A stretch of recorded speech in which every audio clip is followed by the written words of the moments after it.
Hello everyone and welcome back to the Common Sense Crypto channel. As with you always, this is Rich doing another video today on XRP. So I hope you're all having a wonderful day today wherever you are in this great world. We're going to talk about XRP. And once again, this is the 4-hour chart. And you see this red candle that just showed up here? Honestly, I thought that red candle was going to be much bigger. I'm actually glad we're holding up pretty well because of this news right here. SEC files Ripple appeal in challenge to XRP securities outcome. So it looks like the SEC is appealing the case. But I have a lot of choice words for Gary Gensler, but I'm going to take the higher ground because I know a lot of your kids watch my videos, so I'll keep it clean. The SEC is seeking a rare interlocutory appeal in its case against Ripple Labs. The U.S. regulator filed a letter Wednesday in the case asking Judge Annalisa Torres for a pretrial motion to leave to file the appeal. If approved, the SEC's motion would stay the proceedings while the process plays out. The regulator cited a number of unresolved issues in its ongoing case against Ripple, taking issue most notably with Torres' previous judgment that found XRP sales were not securities. The SEC's problem is that the outcome of the Ripple case is causing problems in other cases, open cases that they have going on right now, like the case against Luna, the case against Coinbase, so on. But I will keep you up to date on what's going on around this. Then there's this news. Judge Torres says the court will seek to schedule a jury trial for the SEC Gov Ripple case in the second calendar quarter of 2024. Torres has ordered both parties to submit blackout dates for trial by Wednesday, August 23rd. And you know, everybody thought the sky was falling around that. But that has to do with Chris and Brad mostly. So fact check coming from Crypto Law. On pretrial schedule issued today by Judge Torres, Ripple is not going on trial. Judge Torres ruling that XRP token is not a security is not going to trial. The trial will not decide matters of law. Only one narrow set of facts in dispute. The remaining dispute over the facts relating only to Chris Larsen and Brad Garlinghouse were explained on pages 30 to 34 of Torres' decision. Here's the link to it on our document library. It's all there, narrow, limited, high bar to prove.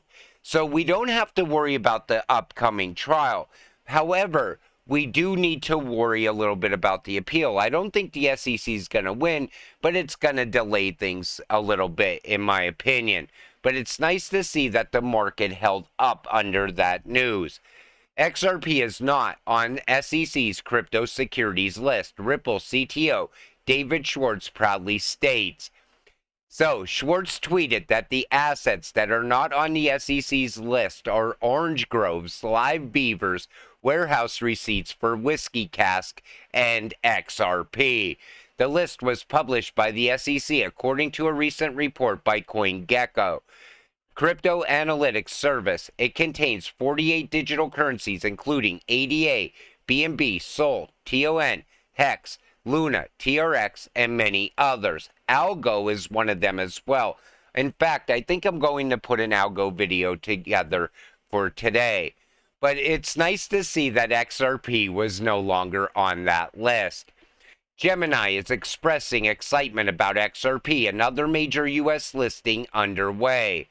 So Gemini, a prominent U.S.-based cryptocurrency exchange, has recently caused a stir among the XRP community with its intriguing tweet about the digital asset.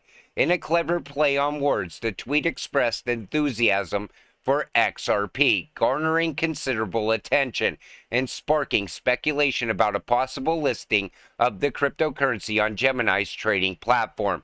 That would be a bit of good news if Gemini did that right now. Ripple XRP joins BIS task force to improve cross-border payments between public and private sectors. You know, even though the SEC is appealing this case, Ripple's still pushing forward. XRP is still going to push forward. So even if we do dip down, make sure you pack some more XRP into the bag. Because if it does drop, that's the time you want to be buying more. Because I think what's about to come next is going to be massive. So, collaboration between the public and private sectors is a crucial part of the G20 cross-border payments program. Improvements to payment systems and arrangements underlying cross-border payments require global coordination, collaboration, and the commitment of a wide range of government agencies and private stakeholders, said the BIS. To support these efforts, the CPMI is working to bring together the relevant stakeholders through joint working groups, workshops, consultations, and surveys. This is to ensure both a strategic perspective and the necessary expertise for the program. The members of the task force, in addition to Ripple, various financial infrastructures, payment service providers, and associations are represented in the task force. Some notable members include MasterCard, SWIFT, Deutsche Bank, Wells Fargo, and the Bank of China. That's no joke because the BIS has always liked Ripple and XRP. The BIS was one of the first to come out and actually give us the vision, the path forward for XRP. So what we could expect to come into the future. XRP and XLM are part of the new financial system. Take a listen to this. Takeaway is that increasingly FIs recognize that banking and payment systems have not kept up with the pace of advancements in the digital economy and in trading. E-com operates 24/7 cross-border relatively inexpensively. Trading, the front office is automated, there's low latency. Then you switch gears, banks operate still typically in terms of batch processing, store and forward, and payments, messaging, clearing, and settlement are often decoupled and can take days. This dichotomy is just unsustainable. And in response, we're seeing and hearing at Sibos how a number of FIs and FI-backed consortiums are harnessing blockchain, smart contracts, digital assets to align the performance of banking and payment systems with those of the digital economy. The second takeaway, I'd say, is that the Internet of Value is beginning to crystallize. And let me start with a framework. Let's think of the old industrial flywheels that take a lot of energy to make a half turn and a full turn. But once they start turning, there's momentum and it's hard to stop them. So let's overlay adoption of blockchain and digital assets. They've proven value. So part of the first turn, feasibility, certainly. And now we're seeing these use cases get into the bottom of that first turn, economic viability. And there's some exciting initiatives we heard about at Sibos around interbank payments, delivery versus payments, for example, correspondent banking, messaging, cross-border, interbank, intrabank, intra-company, and importantly, when we get to the ESG, the S part, remittances. So lots of interesting energy there. And we're seeing cryptocurrencies like XRP, Stellar Lumens, and stablecoins like USDC playing an important role in getting that wheel to turn and deliver the Internet of Value. Also, the introduction of central bank digital currencies will accelerate the mainstreaming of digital assets. I'd say my third, coming to... Take notice how she said it's starting to crystallize. It's starting to come together and gain momentum. But take notice how she also mentioned XRP and XLM. We are looking at the new financial system. It's being built right now, right in front of your eyes. No matter what happens with the SEC, you got to know what you're holding. You're holding the cryptocurrency that's going to move money 365 days a year. It's absolutely incredible. And you can't get shaken out on news like we got today. So Ripple aims to bank the unbanked, empowering 3.7 billion people through blockchain technology.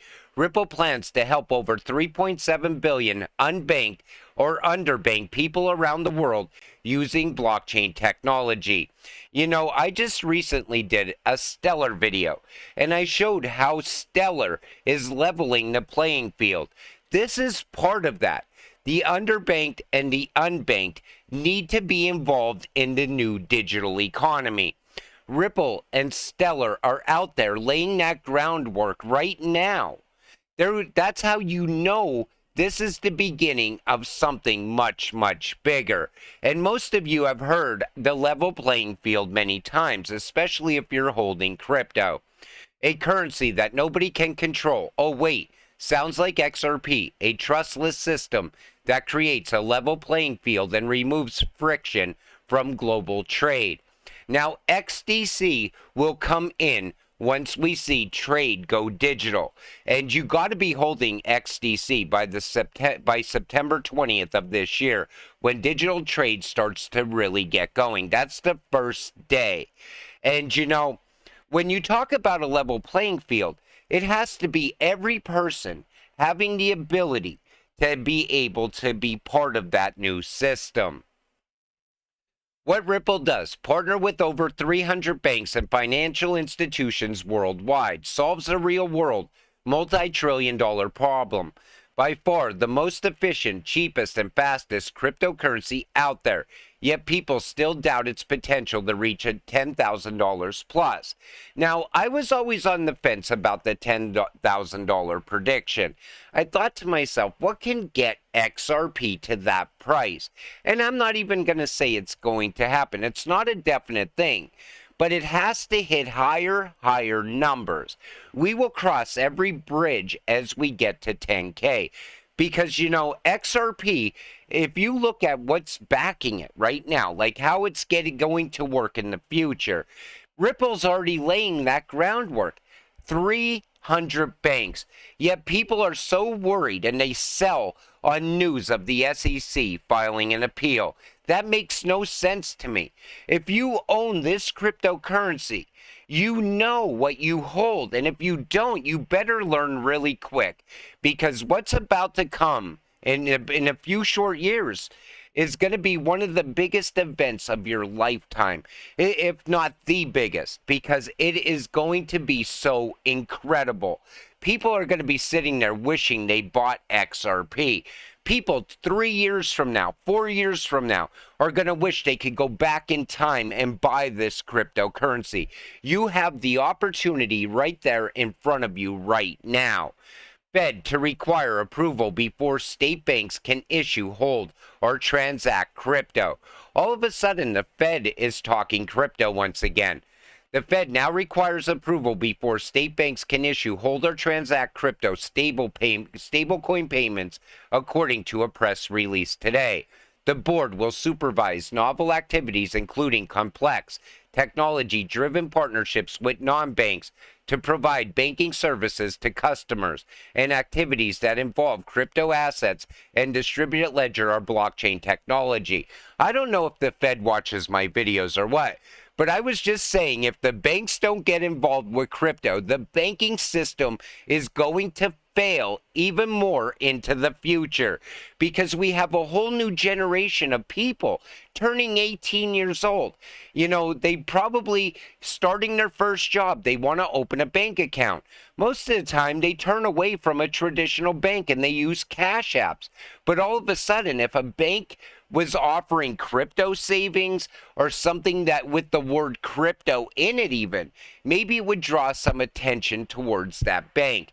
But I also think the Fed knows the future is here and crypto is the future. Hong Kong has a high concentration of developers and blockchain-related investments.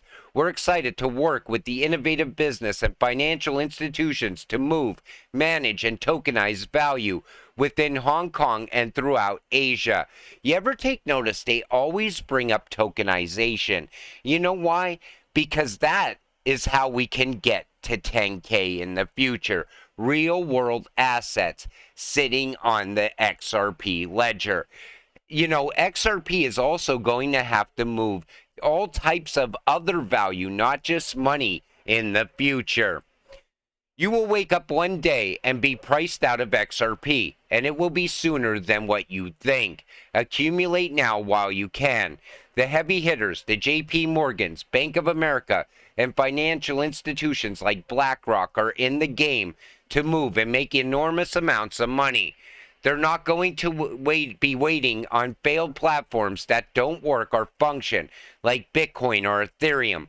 XRP is a real financial instrument. It has enormous utility. These are protocols retail investors never had a shot at. These financial institutions aren't going to wait to make money, and suddenly XRP is the only digital asset with legal clarity. XRP is a game changer. Ripple's coming to put a dent in the financial universe. 350 banks partnered, 1,000 institutions in 79 countries signed up already. A quadrillion-dollar market, and XRP is the wrecking ball to the rest of the space. They will be the reigning king of that space, period. Biggest wealth transfer of all time. Only 1% of human beings in the world hold the most liquid asset on the planet. More liquid than cash or gold. So how much you think it is worth? I think XRP is going to make the biggest move we have ever seen. And you want to be holding when that happens. You know, that judge didn't bang the gavel at that time for no reason. I still don't think there's any coincidence there. I think it happened all by design. And you know, in my videos, I always try to show you what the future holds because it's so important. If you're new to XRP, it's so important for you to know what this cryptocurrency is capable of. You know, I don't fall for market cap or previous cycles anymore. I'm looking at the utility behind XRP. That's going to be the driving force to push XRP to high prices in the future.